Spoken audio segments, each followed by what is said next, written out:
Hello, boys and girls. Welcome back again to the readings by Auntie Audrey of Uncle Arthur's Bible Story Books. We are on volume 2, part 2, and today we'll be reading story 6.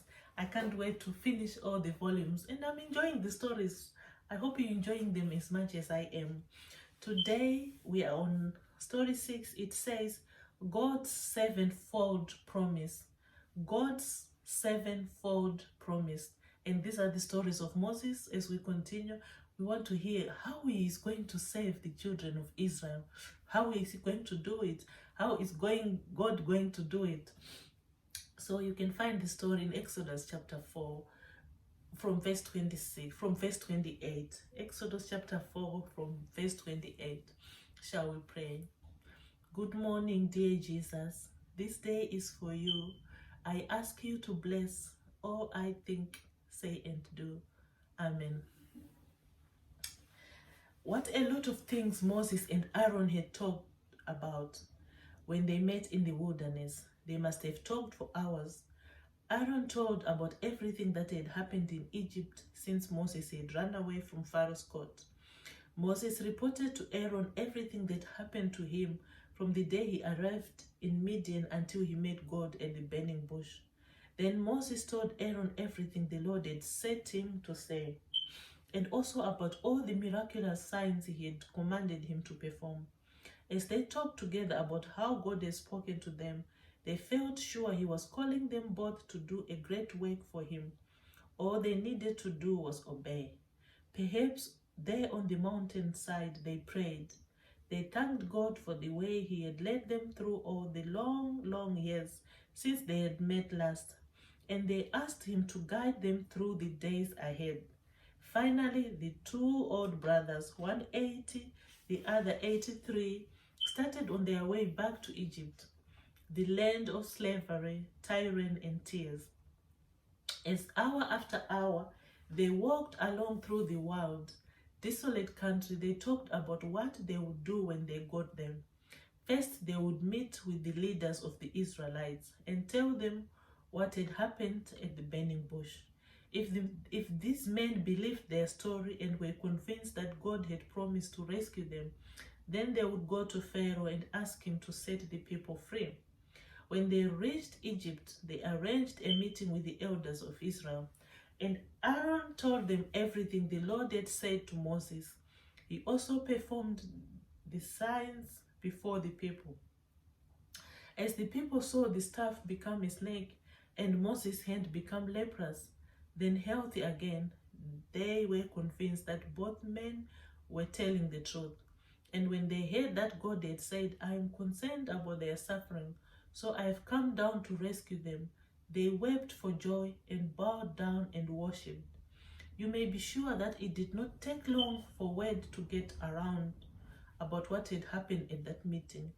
As the news spread from home to home, a great new hope surged up among the Hebrews.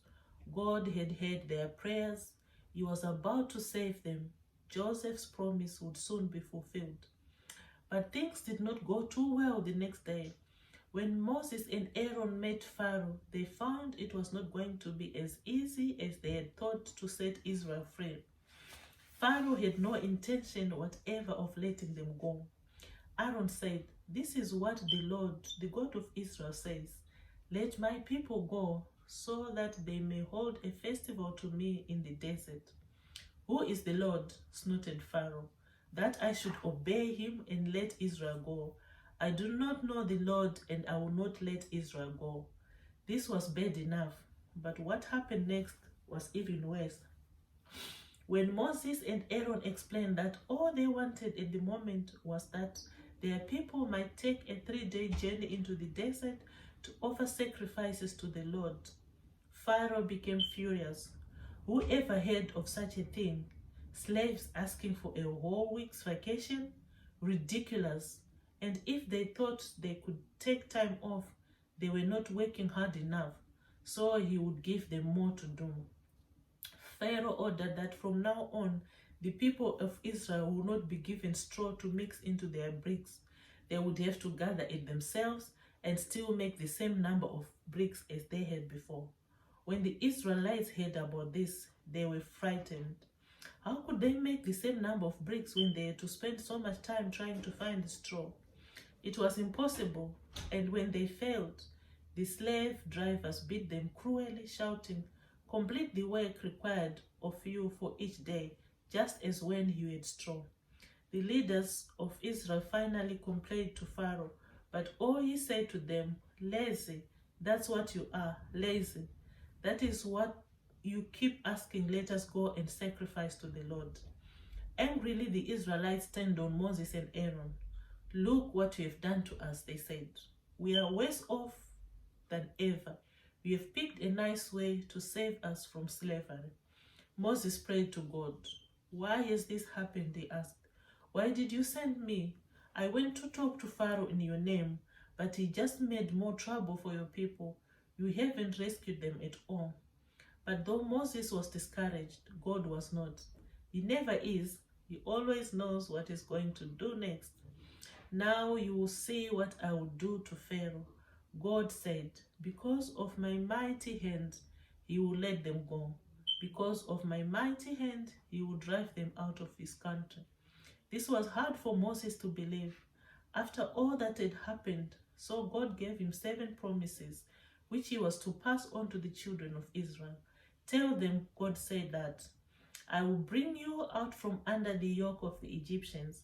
I will free you from being slaves to them and will redeem you. I will take you as my own people. I will be your God.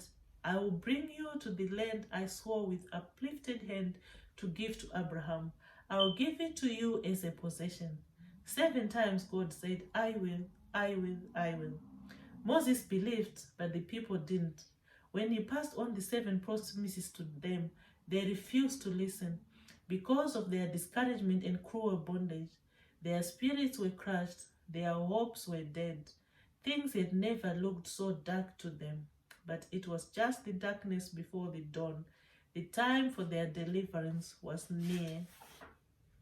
I think we need to believe when God is telling us that he will come to get us and take us to heaven one day. Boys and girls, he will come. Let's believe him when he say, "I will." Thank you for listening, and you can go back to these stories and read for yourself. They are